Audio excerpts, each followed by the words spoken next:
नमस्कार, hornbill TV Bharat में आपके स्वागत है। मिर्जापुर से एक धार्मिक समाचार। मुख्यमंत्री योगी आदित्यनाथ ने आज मां विंध्यवासिनी मंदिर में दर्शन और पूजन किया। मुख्यमंत्री ने मंदिर में भगवान की आरती में भाग लिया और श्रद्धालुओं के साथ पूजा अर्चना की। इस अवसर पर मंदिर परिसर में सुरक्षा और व्यवस्था के कड़े इंतजाम किए गए थे। मुख्यमंत्री के दर्शन के दौरान श्रद्धालुओं ने आशीर्वाद लिया और मंदिर प्रशासन ने साफ सफाई और प्रबंधों का विशेष ध्यान रखा।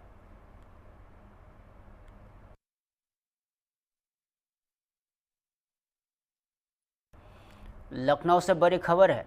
लखनऊ यूनिवर्सिटी के गेट नंबर 1 पर आज समाजवादी छात्र सभा के छात्रों ने धरना प्रदर्शन किया। जानकारी के अनुसार छात्रों ने एलपीजी सिलेंडर की बढ़ती कीमतों और किल्लत के खिलाफ विरोध जताया। प्रदर्शन के दौरान कुछ छात्र लकड़ी और कांदा लेकर यूनिवर्सिटी गेट पर पहुंचे और गैस सिलेंडर की कीमतें कम करने की मांग की और छात्र ने गेट पर बैठकर शांतिपूर्ण विरोध जताया, लेकिन पुलिस ने हस्तक्षेप करते हुए प्रदर्शन कर रहे छात्रों को हिरासत में ले लिया और सभी छात्रों को पकड़कर इको गार्डन भेजा गया।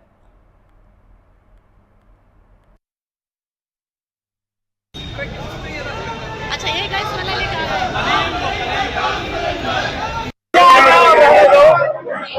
प्रदर्शन कर रहे थे। उनका कहना है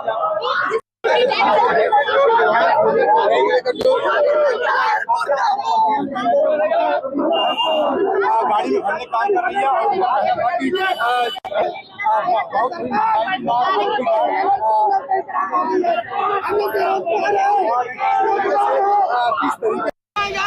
और लाया है आज सिलेंडर के किसानों नौजवानों को उपलब्ध नहीं है, उसके विरोध में हम फ्री में कुपले बेचने का काम करते हैं।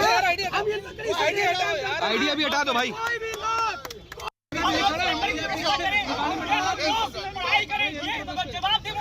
सबको बैठा दो। सरकार का काम है। ने कहा था कि घर घर सिलेंडर पहुंचाएंगे। समाजवादी सरकार बनेगी तो हम लोग निःशुल्क और भी उनको देने का काम करेंगे, लेकिन अभी इस सरकार के विरोध में हम लोग उपले देने का काम कर रहे हैं। सरकार है और ब्लैक पे बेचे जा रहे हैं। जो छात्र को गैस 100 रुपए 200 में 1 लीटर मिलती थी, आज उनका डबल रेट मिल रहा है। 500 मिल रहा है, 600 रुपए मिल रहा है।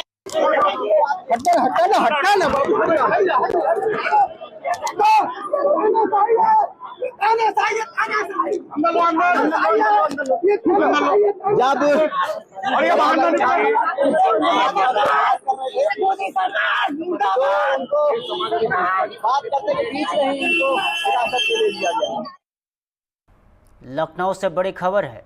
उत्तर प्रदेश सरकार ने ग्रेच्युटी सीमा बढ़ाने की ऐतिहासिक फैसला लिया है। जानकारी के अनुसार आप एडेड माध्यमिक स्कूलों के शिक्षकों और कर्मचारियों की ग्रेच्युटी सीमा 20 लाख रुपए से बढ़ाकर 25 लाख रुपए कर दी गई है। यहाँ शासन देश और 16 मार्च को जारी किया गया है और इसके तहत लगभग 2.5 लाख कर्मचारियों को लाभ मिलेगा। महंगाई भत्ता 50% होने के आधार पर अधिकतम ग्रेच्युटी की सीमा को 25 लाख रुपए तय किया गया है। यह निर्णय वेतन समिति 2016 की सिफारिशों के बाद पेंशन और उत्पादन नियमों के संशोधन के तहत लिया गया है। आशासकीय सहायता प्राप्त स्कूलों के शिक्षकों और कर्मचारियों के लिए यह राहत का बड़ा कदम माना जा रहा है।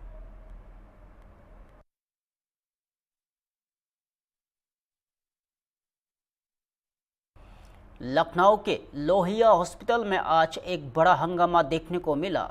इलाज को लेकर मरीज के तीमारदार और हॉस्पिटल स्टाफ के बीच जमकर विवाद हुआ। जानकारी के अनुसार मरीज के तीमारदारों ने डॉक्टरों और नर्स के साथ बहस के दौरान हाथापाई शुरू कर दी। हॉस्पिटल की इमरजेंसी गेट पर शीशा भी तोड़ दिया गया।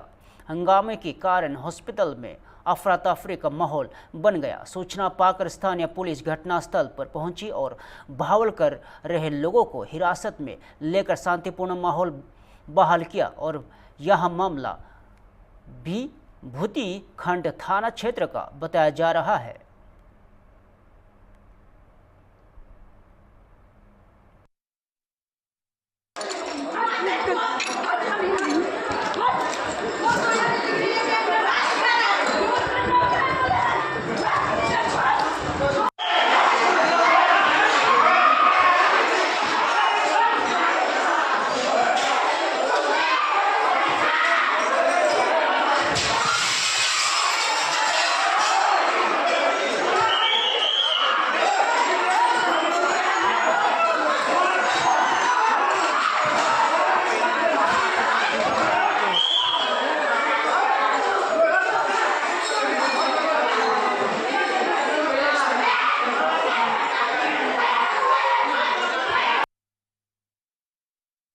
दुखद समाचार उत्तर प्रदेश के बुलंदशहर से पवित्र पैतृक गांव खैरपुर में मातम पसरा है।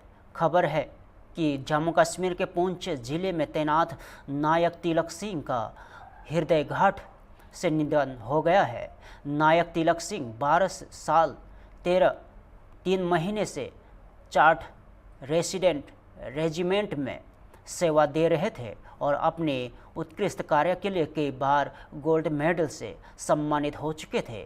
उनका पार्थिव शरीर मंगलवार को पैतृक गांव खैरपुर पहुंचा, जहां ग्रामीणों और परिवार वालों ने तिरंगा फहराते हुए भारत माता की जय और वंदे मातरम नारे लगाते हुए उन्हें श्रद्धांजलि दी। नायक तिलक सिंह अपने पीछे पत्नी, 3 बेटियों और 1 बेटे को छोड़ गए और क्षेत्रवासियों और परिजनों ने सरकार से मांग की है कि उनके नाम पर गांव में शहीद स्मारक, गेट और सड़क बनाई जाए। हम शहीद नायक तिलक सिंह को श्रद्धांजलि अर्पित करते हैं।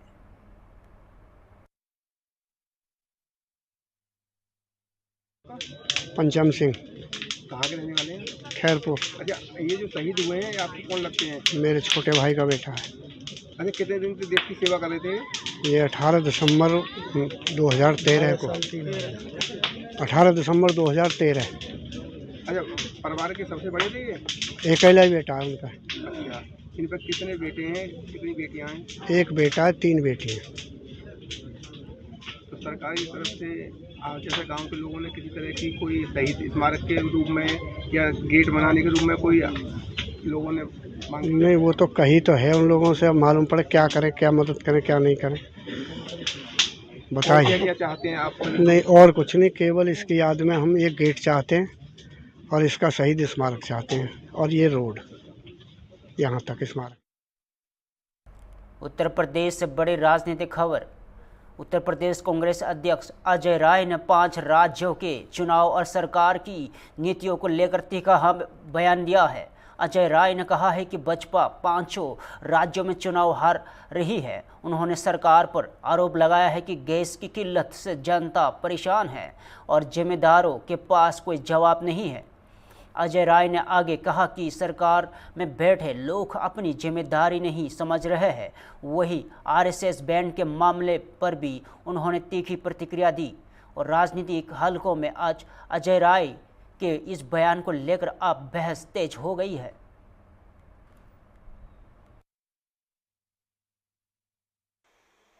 नहीं, देखिए, जो परिस्थितियां हैं, चाहे बंगाल में आप देख लीजिए, कोई भी अधिकारी हटा लें, कुछ कर लें, बंगाल की जनता इनके साथ कभी नहीं जाएगी, क्योंकि जो भाजपा की सोच है फूट डालो और शासन करो, वो बिहार में नहीं चलेगा। केरल सवाल ही नहीं है, तमिलनाडु आप देख रहे हो, मैं जहाँ भी देख रहे हैं कि जहाँ भी इनकी सरकार है, असम है, असम में भी जाएंगे ये।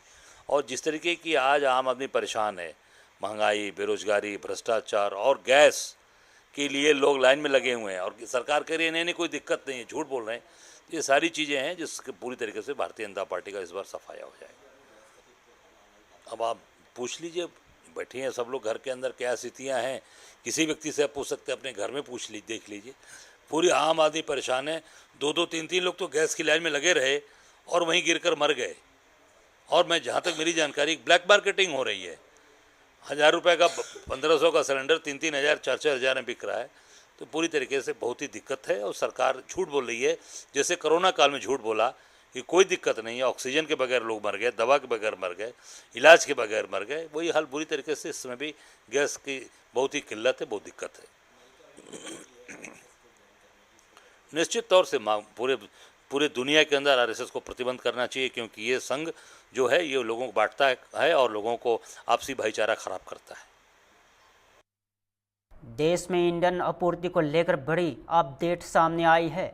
सुजाता शर्मा, जो पेट्रोलियम और प्राकृतिक गैस मंत्रालय में ज्वाइंट सेक्रेटरी है, और उन्होंने कहा है कि देश में क्रूड ऑयल पर्याप्त मात्रा में उपलब्ध है और सभी रिफाइनरियां अपनी अधिकतम क्षमता पर काम कर रही है। उन्होंने स्पष्ट किया है कि देश भर में पेट्रोल पंप सामान्य तरीके से संचालित हो रहे हैं और कहीं भी ईंधन की कमी या ड्राई आउट की कोई सूचना नहीं है। सरकार के इस बयान के बाद ईंधन आपूर्ति को लेकर चल रही अटकलों पर विराम लग गया है।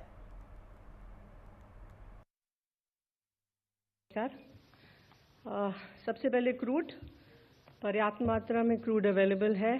सभी रिफाइनरीज हाईएस्ट कैपेसिटी पर ऑपरेट कर रही हैं। हमारे पेट्रोल पंप्स नॉर्मल ऑपरेट कर रहे हैं, कहीं कोई ड्राई आउट रिपोर्टेड नहीं है। Natural gas 100% supply to CNG and PNG customers is made, CNG for vehicles is made. Other important thing that we have been discussing over the past few days is request to the LPG commercial consumers wherever they can shift to PNG connections. So, next please. Yeah. So, जो भी लोग LPG से commercial PNG पर shift होना चाहते हैं, इसके लिए वो CGD कंपनी से कांटेक्ट कर सकते हैं, ईमेल के द्वारा, कस्टमर पोर्टल के द्वारा, लेटर या कॉल सेंटर के द्वारा भी। और इन सभी कंपनियों के डिटेल PNGRB वेबसाइट पर भी अवेलेबल है। इस प्रेजेंटेशन में आप देख सकते हैं PNGRB का URL भी है। इसके द्वारा they can contact their CGD entity and wherever the network is already existing, the connection can be given in shortest possible time. इसके अलावा to promote the PNG connections, certain incentives have also been announced by some of the companies. For example, Indraprasth Gas Limited, कोई भी consumer, domestic consumer अगर 31 मार्च से पहले connection लेता है और गैस लेना शुरू करता है तो उसको 500 रुपये का फ्री गैस देने की उन्होंने बात की है। इसी तरह महानगर गैस ने भी कुछ इंसेंटिव्स दिए हैं और सिक्योरिटी डिपॉजिट को भी वेव ऑफ करने का बात कहा है। पटना से राज्यसभा चुनाव को लेकर बड़ी खबर सामने आ रही है। केंद्रीय मंत्री चिराग पासवान ने चुनाव नतीजों पर अपनी प्रतिक्रिया दी है। चिराग पासवान ने कहा है कि इस जीत की उन्हें पहले से ही उम्मीद थी। उन्होंने विपक्ष को बिखरा हुआ बताते हुए कहा है कि एनडीए की एकजुटता ही इस प्रचंड जीत का मुख्य कारण है, जिसके चलते गठबंधन के सभी 5 उम्मीदवार जीतने में सफल रहे हैं। वही बिहार विधानसभा में विपक्ष के नेता और आरजेडी नेता तेजस्वी यादव के बयान पर प्रतिक्रिया देते हुए चिराग पासवान ने कहा है कि बिना आत्ममंथन किए दूसरे पर आरोप लगाना विपक्ष के लिए भविष्य में और नुकसानदायक साबित हो सकता है। उन्होंने कहा है कि यह परिणाम एनडीए गठबंधन की मजबूती और तालमेल को दर्शाता है। सर, राज्यसभा के 5 सीट पर बम्पर जीत मिली है सर। देखिए, अपेक्षित ही ये जीत, इसमें किसी को कोई संदेह तो था नहीं। हकीकत है जिस तरीके से पूरी एकजुटता के साथ एनडीए के तमाम विधायकों का ने एक साथ मत डालने का काम किया, वहीं दूसरी तरफ विपक्ष में बिखराव दिखा। जिस तरीके से मुख्य विपक्षी दल अपने आप को समझने वाली राजद, उनके एक विधायक नदारद रहे, राष्ट्रीय पार्टी के आधे विधायक गायब रहे, तो दर्शाता है। और ये वो लोग हैं जो हम लोगों में बिखराव का सपना लोगों को दिखा रहे थे। ऐसे में एकजुटता का परिणाम है कि 5 के 5, और हम लोग तो आज से नहीं, नामांकन के दिन से ही हम लोग को ये पूर्ण विश्वास था कि हमारे 5 प्रत्याशियों की जीत होगी और जीत के जाने वाले 5 सांसद एनडीए के ही होंगे, और यही परिणामों में देखने को भी मिला। पहली बार 3 पार्टी के राष्ट्रीय अध्यक्ष एक साथ सदन में जाएंगे।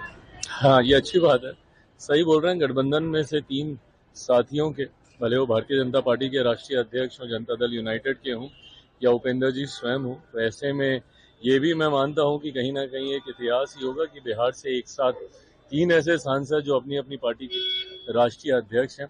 और यह गठबंधन की मजबूती को भी दर्शाता है कि कैसे हमारा गठबंधन सबको साथ लेकर चलने का काम कर रहा है। 5 सीट थी, 5 में से इक्वल डिस्ट्रीब्यूशन गठबंधन के साथियों के बीच हो, उनको भी उतना ही प्राथमिकता दी जाए। इस सोच के साथ इन नामों को प्रस्तावित किया गया और जीत सामने है। तेजस्वी यादव ने कहा है कि किस तरीके से दुरुपयोग किया जाता है वो देखा गया है। पहले हमारे कैंडिडेट 37 वोट आगे थे और सुरेश राम 5वें कैंडिडेट 30 सीट थे, इसके बावजूद वो पहली वरीयता। सिर्फ अगर आप इस तरीके से आरोप प्रत्यारोप ही करते रहेंगे और आत्ममंथन नहीं करेंगे तो विपक्ष को जितना नुकसान हुआ है इससे ज्यादा नुकसान भविष्य में देखने को मिलेगा। फिलहाल राजग को संभालें उनकी पार्टी भी।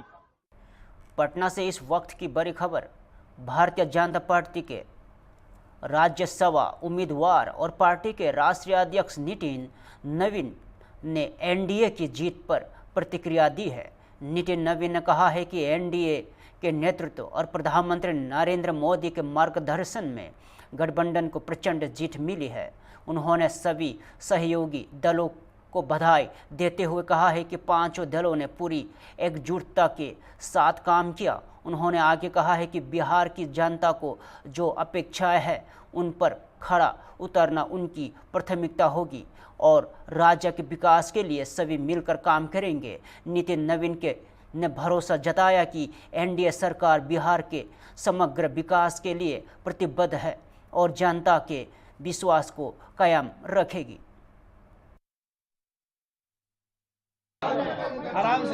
ये जीत को पूरी बधाई एनडीए के नेतृत्व को, माननीय प्रधानमंत्री जी को, माननीय मुख्यमंत्री जी को, जिनके नेतृत्व में पूरा एनडीए ने जहां देश भर में प्रचंड जीत पाई है, वहीं बिहार में भी पूरे विपक्ष का सुपड़ा साफ किया है। और मैं मानता हूं कि हमारे 5 दलों के लोग पूरी तरह से एकजुटता और एकता के साथ, हमारे सभी प्रदेश अध्यक्ष, हमारे पार्टी के नेता सम्राट चौधरी जी, विजय सिन्हा जी और हमारे सभी विधायक साथियों ने बहुत ही एकता पूर्वक और बहुत ही एकजुटता के साथ इस पूरे चुनाव को लड़ा और चुनाव जीते हैं।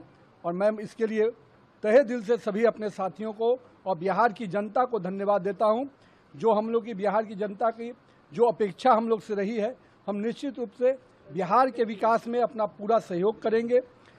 अब तक विधायक के रूप में जो भूमिका थी उसका निर्वहन करते थे, अब एक सांसद के रूप में जो पार्टी ने और जिस प्रकार से बिहार की जनता ने और हमारे नेतृत्व ने जो मुझे मौका दिया है, एक सांसद के रूप में पूरी तरह से बिहार के विषयों को, बिहार के विकास को गति देने में पूरा सहयोग करेंगे। पटना के लोगों ने जिस प्रकार से हमेशा मुझे आशीर्वाद दिया है, मैं पटना के लोगों को आश्वस्त करता हूं कि उनके विकास के लिए भी निश्चित रूप से उनके प्रतिनिधि के रूप में काम करूंगा। राजधानी दिल्ली से एक बड़ी राजनीतिक प्रतिक्रिया सामने आई है। जनता दल यूनाइटेड के नेता नीरज कुमार ने राज्यसभा चुनाव के नतीजों को लेकर महागठबंधन पर तीखा हमला बोला है। नीरज कुमार ने कहा है कि राज्यसभा चुनाव में एनडीए को शानदार जीत मिली है और जबकि महागठबंधन को शर्मनाक हार का सामना करना पड़ा। उन्होंने इस हार के लिए महागठबंधन के नेतृत्वकर्ता तेजस्वी यादव को जिम्मेदार ठहराया। जेडीयू नेता ने आरोप लगाया है कि तेजस्वी यादव बिहार से बाहर है और बिना किसी साक्ष्य के एनडीए पर विधायकों को डराने धमकाने के आरोप लगा रहे हैं। उन्होंने कहा है कि अगर ऐसा आरोप लगाया जा रहा है तो उसके समर्थन में ठोस प्रमाण भी पेश किए जाने की चाहिए। और नीरज कुमार ने महागठबंधन के अंदरूनी फैसलों पर भी सवाल उठाए। उन्होंने कहा है कि सहयोगी दलों को दरकिनार कर उम्मीदवार चयन में धन बहल को प्राथमिकता दी गई और साथ ही होटल में विधायकों के ठहरने और खर्च को लेकर भी सवाल खड़े किए। उन्होंने कांग्रेस के पुराने बयान का हवाला देते हुए कहा है कि पहले भी कांग्रेस तेजस्वी यादव को हार का कारण बता चुकी है। राज्यसभा चुनाव में एनडीए का शानदार विजय और शर्मनाक पराजय महागठबंधन का नेतृत्वकर्ता तेजस्वी यादव बिहार से फरार हो गए और आरोप सत्ता पक्ष पर लगा रहे कि हमारे विधायकों को धमकाया गया, डराया गया, लेकिन ऐसा कोई साक्ष्य उन्होंने उपस्थापित नहीं किया। तो हम तो उम्मीद करते हैं कि तेजस्वी यादव अगर राजनीति में कलेजा में दम है तो अपने दल के विधायक के खिलाफ कार्रवाई करिए और विपक्ष के नेता पद से इस्तीफा दीजिए। केवल सुख सुविधा के लिए हैं और आप पूरे महागठबंधन के घटक दल AIMIM को आपने उम्मीदवार नहीं देने दिया। अब किसको उम्मीदवार बनाया? धन बल वाले को। तो किसको धारे हैं, जरा यह भी बता दीजिए। और साथ ही साथ पन्हास होटल का बिल का भुगतान कौन किया? GST का भुगतान हुआ कि नहीं हुआ? और साथ ही साथ गैस के किल्लत की बात कह रहे थे तो वहां विधायकों को भोजन गोईठा से खिलाया गया, लकड़ी का भोजन खिलाया गया। इन तमाम तथ्यों पर जानकारी दीजिए, नहीं तो जानकारी तो हम लोग ले ही लेंगे। लेकिन उन्होंने जिस तरीके से हॉर्स ट्रेडिंग का आप लोगों पर आरोप लगाया था, भाई आरोप लगाई तो साक्ष्य दीजिएगा ना। आपके विधायक आपके नियंत्रण में नहीं है। सहयोगी पार्टी कांग्रेस ने पूर्व में भी कहा है कि तेजस्वी यादव हार के कारक हैं, तो आप गुनाहगार आप हैं तो कबूलनामा आप न जारी करिएगा। इसलिए अविलंब इस्तीफा दीजिए। बिहार से पलायन करने से नहीं होगा, बल्कि जिम्मेवारी लेना होगा। फिलहाल के लिए इतना ही। ताज़ा खबरों देखते रहिए हुनबिल TV भारत।